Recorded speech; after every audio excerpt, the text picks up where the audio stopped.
बोल वैशाख महात्म्य की जय हो, बोल गणेश भगवान की जय हो। सब बहनों को राम राम, सब बहनों का स्वागत है। आज मैं इस वीडियो में आपके लिए, सभी बहनों के लिए वैशाख मास का 15वां अध्याय लेकर के आपके पास आई हूँ। इससे पहले 14 अध्याय मेरे चैनल पर आ चुके हैं, आप मेरे चैनल पर आकर सुन सकती हैं। चलिए आपको मैं अब 15वां अध्याय सुनाना शुरू करती हूँ। बोल वैशाख महात्म्य की जय हो, बोल गणेश भगवान की जय हो। 15वां अध्याय शुरू। राजा ने सारे शहर में यह सूचना कराई कि 8 वर्ष की आयु से लेकर 80 वर्ष की आयु तक का जो भी मनुष्य मेष संक्रांति में सूर्योदय से पहले स्नान नहीं करेगा, वह दंडनीय समझा जाकर शहर से निकलवा दिया जाएगा।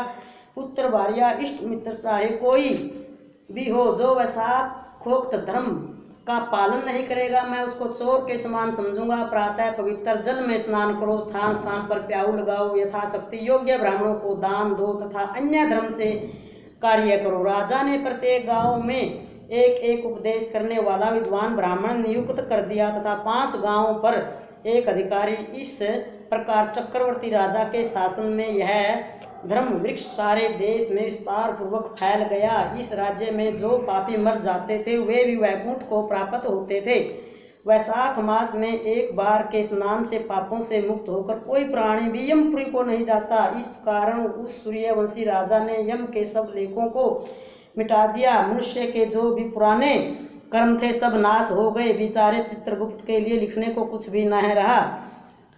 भी नहीं रहा तथा सब नरक भी खाली हो गए। तब एक समय नारद जी यमराज के पास जाकर कहने लगे कि राजन, नरक में पहले जैसे हाहाकार शब्द नहीं सुने जाते। चित्रगुप्त के पास भी लिखने को कुछ नहीं।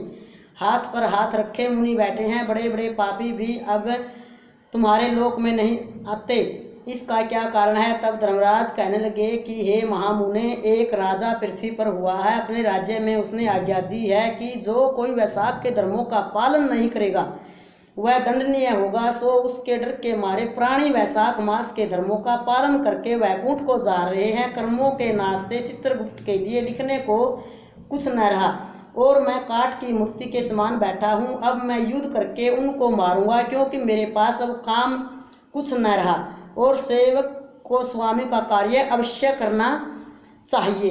इसलिए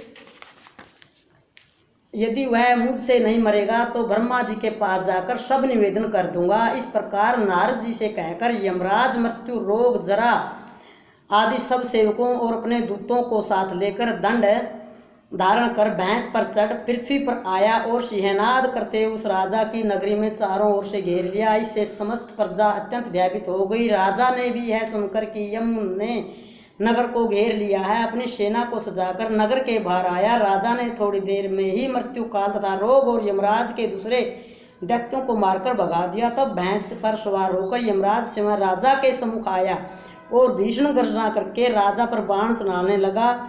राजा ने 3 बाणों से उसके धनुष को काट दिया। अब यम ढाल और तलवार ले राजा को मारने के लिए चला।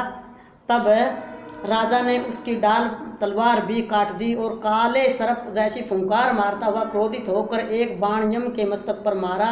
तब यमराज ने क्रोधित होकर दंड उठाया और उसको ब्रह्मास्त्र से अभिमंत्रित कर राजा पर छोड़ दिया। उस समय बड़ा हाहाकार मच गया। तब विष्णु भगवान ने अपने भक्त की रक्षा हेतु सुदर्शन चक्र छोड़ा, जो युद्ध स्थल में आदंड से युद्ध कर ब्रह्मास्त्र का निवारण करता हुआ यमराज को मारने लगा। यह देखकर वह भक्त राजा भयभीत होकर चक्र की स्तुति करने लगा कि हे विष्णु भगवान के हाथ के आभूषण, सहस्त्र बार तुम्हें नमस्कार है। भगवान तुमको सारे लोगों की रक्षा के लिए धारण करते हैं, क्योंकि जो देवताओं के द्रोही हैं तुम उनके काल हो। सो हे जगतपते, इस यम की रक्षा करो।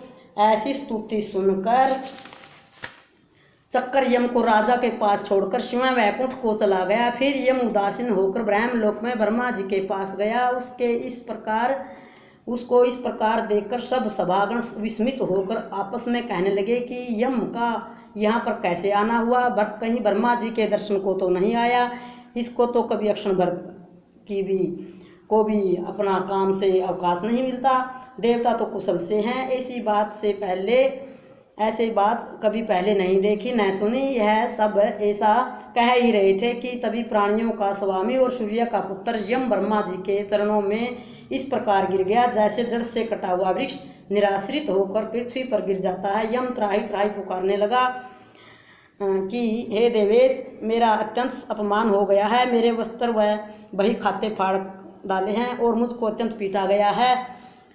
मेरी प्रतिष्ठा और मर्यादा सब भंग हो गई है। हे कमलासन, आपके होते हुए भी मेरी यह दुर्गति हुई। ऐसा कहकर यम पृथ्वी पर गिर गया। तब वहाँ पर बड़ा कोलाहल हुआ। अब आपस में विचार करने लगे कि जो स्थावर जंगम सबको खाने वाला, मनुष्यों को संताप देने वाला दुखी कैसे हो गया। तब पवन ने आकर ब्रह्मा जी की आज्ञानुसार सबकी वाणी रोक दी और अपनी विशाल भुजाओं से यम को उठाया। फिर समस्त संसार में विचरने वाला उदार बुद्धि पवन उसे आसन पर बिठाकर कहने लगा कि किसने तेरा अपमान किया है, किसने तुमको तुम्हारे स्थान से निकाल दिया, तुम्हारे वस्त्र और बही खाते किसने फाड़ डाले। सो यह वृत्तांत तुम ब्रह्मा जी के सम्मुख कहो, जो सबके पितामह हैं, वे ही तुम्हारे दुख दूर करेंगे।